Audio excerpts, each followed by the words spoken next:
굉장히 많이 있잖아요, 보기보다. 근데 이게 솔직히 어릴 때 관리를 잘 해주셔야 돼요. 이미 발생이 되고 나면은 계속 진행이 되는 거라서 그건 더 이상 어떻게 할 수가 없고 수술 말고는 다른 방법이 없어요. 일단은 오늘 할 내용은 이 슬개골 탈구에 대한 것들이랑 뭐 치료는 어떻게 하고 그 다음에 뭐 재활을 어떻게 하고 예방은 어떻게 해야 되는지에 대한 설명을 해드리도록 할 거예요. 슬개골 탈구는 보게 되면 그 사람의 무릎뼈, 여기 우리가 튀어나와 있는 무릎뼈 있죠? 그게 밖으로 빠지는 질환이에요. 이게 실질적으로 사람들한테도 발생을 합니다. 그러니까 보통 보시면은 대부분 강아지의 질병만 있다고 생각하는데 강아지의 질병이 거의 사람하고 거의 100% 일치를 합니다.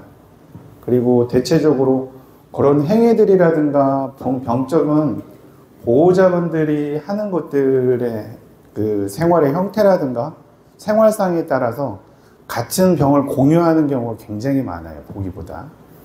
뭐 강아지 같은 경우에는 사람보다 신진색 대사 속도가 한 7배에서 8배 정도 빠르거든요. 그래서 보통 보호자분이 그런 질병을 가지고 있다, 뭐 내가 당뇨다 그러면 그 강아지들도 당뇨가 옵니다. 예. 그래서 뭐 실질적으로 이 보호자분들한테 말씀을 드리는 건 내 강아지가 안 아프게 기르시는 게 보호자분들도 건강하게 사시는 거라고 보시면 돼요. 일단 슬개골 탈구는 아까도 말씀드렸지만 이 무릎골이 옆으로 빠지는 거고요. 좌우에 이게 겨딘대라든가 여기 있는 이제 슬개골 인대, 그리고 이 얘네들이 해주는 게 실질적으로 여기 옆에 있는 측부인대랑 안에 있는 십자인대를 교정해주는, 잡아주는 역할을 하는 거거든요. 슬개골 탈구만 일어났다고 해서 꼭 수술을 진행을 하느냐, 그거는 아닌데 실질적으로 이런 게 빠져나오면 힘의 축이 변하기 때문에 안에 있는 우리가 말하는 이제 십자인대라든가 반월판 연골, 측부인대, 여러 가지 합병증들이 나중에 나타날 수 있기 때문에 이 수술을 꼭 권장해서 해주라고 말씀드리는 겁니다.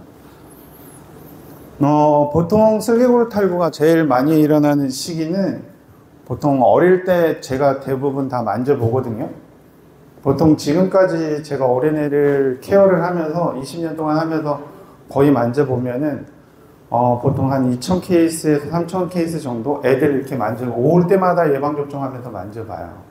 그럼 대체적인 애들이 처음에 왔을 때는 없어요. 근데 이게 그 자택에서 얘네들 생활하면서 점점점 4개월, 5개월령쯤 되면은 슬개골 탈구가 진행되는 경우가 굉장히 많아요. 그렇지 않은 경우에는 대체적으로 이제 유전적 질병을 가지고 있는 애들이 있어요. 그런 애들 같은 경우에는 아예 아기 때부터 빠져 있어요. 제가 슬개골 탈구를 제일 빨리 수술한 케이스가 4개월 정도 되네. 걔네들은 이미 진행적인 게 오래되면 다리 자체에 문제가 생기기 때문에 미리미리 수술을 해요. 슬개골 탈구의 그 시기는 없습니다, 수술은. 그 발생하는 빈도에 따라서 얘네들이 만약에 1기에서 2기로 넘어가는 수준이라고 생각이 되면 바로 수술을 진행하시는 편이고요. 통상적으로 제일 많이 일어나는 게 실내견에서는 우리나라에 제일 많은 게 이 바닥 문화죠. 그러니까 실질적으로 뭐 대리석이라든가 장판, 그래서 보통 많이 미끄러져요. 그래서 미끄러짐으로 인해 가지고 요쪽에 있는 여기 슬개골이 붙어 있는 이게 경골결절이라는 부분인데 이 부분이 자꾸 충격을 받으면서 이 슬개골이 위로 올라가는 작용을 하거든요. 그러면서 정작 슬개골이 위에서 빠지는 경우가 굉장히 많아요. 얘 같은 케이스도 얘는 지금 슬개골이 이쪽에 그 경골결절 부분이 이쪽에 위치해 있지만 얘는 좀 벌어져 있죠. 근데 얘가 벌어져 있는데 다리를 저는 애들도 있고 안 저는 애들도 있어요. 근데 그냥 안 저으니까 괜찮을 거라고 생각하시는 경우도 많고, 보통 얘를 뒤에서 쳐다보는 것보다 앞에서 보시는 분들이 많기 때문에 그래서 보통 그냥 무관해서 그냥 지나가서 나중에는 슬개골 탈구로 진행되는 경우가 굉장히 많아요. 성견 같은 경우에는 대부분 뭐 외부의 충격에 인해서 뭐 교통사고라든가 골절이라든가 이게 슬개골탈구가 통상적으로 1년 정도에서 성장기가 보통 이 소형견종은 좀 빨리 끝나거든요. 한 8개월? 대형견은 좀 늦게 끝나요. 한 15개월 정도까지도. 성장판이 이렇게 보면 여기 이게 뼈 부러진 것처럼 보이시죠? 얘도 보면은 여기가 성장판이 아직은 살아있고 이렇게 하얗게 변한 게 이게 성장판이 닫힌 거예요. 예. 근데 얘도 여기는 성장판이 살아있고 여기는 닫혔고 여기는 살아있고 얘는 그럼 일시적으로는 조기 폐색이 일어나는 정도의 수준이 나타나기도 하는데 보통 애들 같은 경우에는 통상적으로 여기에 나중에 있는 경골 결절이 제일 마지막으로 융합이 돼요. 이게 뼈처럼 형성이 되는데 그 과정에서 얘네들이 슬개골탈구 증상들이 많이 보입니다. 슬개골탈구라고 하면 통상적으로 수의사분들이 많이 하죠.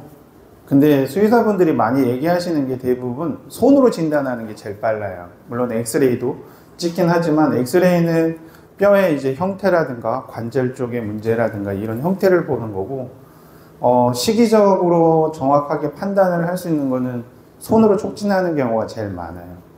보통 일기 같은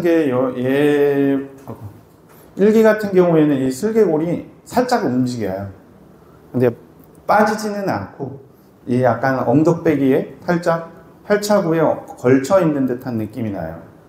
2기 단계면은 이게 살짝 밀면 이게 아예 빠져나가거든요. 이게 빠져나가고 안 나가고의 차이점을 보통 1기하고 2기의 중간이라고 얘기를 하는데 실질적으로 이렇게 돼 있어도 이 운동적인 감각이 내가 굴신 운동을 하면서 빠지지 않으면 굳이 수술은 안 하셔도 돼요. 왜냐면 얘가 여기에서 보호해서 운동력에서 만약에 움직이는데 빠진다?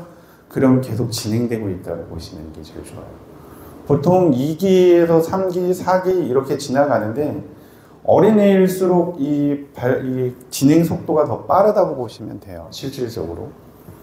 통상적으로 수술하기 제일 좋은 예후를 가진 게 여기 있는 2기 때 하시는 게 제일 좋아요. 3기 같은 경우에는 이미 이 슬개골이 아예 빠져 있고요. 4기 정도는 아예 빠져나와서 뼈의 형태도 다 변해요. 아까도 말씀드렸지만은 슬개골 탈구에는 여러 가지 합병증들이 있어요. 굉장히 많은 합병증 때문에 슬개골 탈구를 진행을 한다고 보시면 되고요. 아까 했지만은 뼈가 마모되거나 십자인대 파열되거나 관절염이 생긴다거나 기타 여러 가지 증상들이 많아요.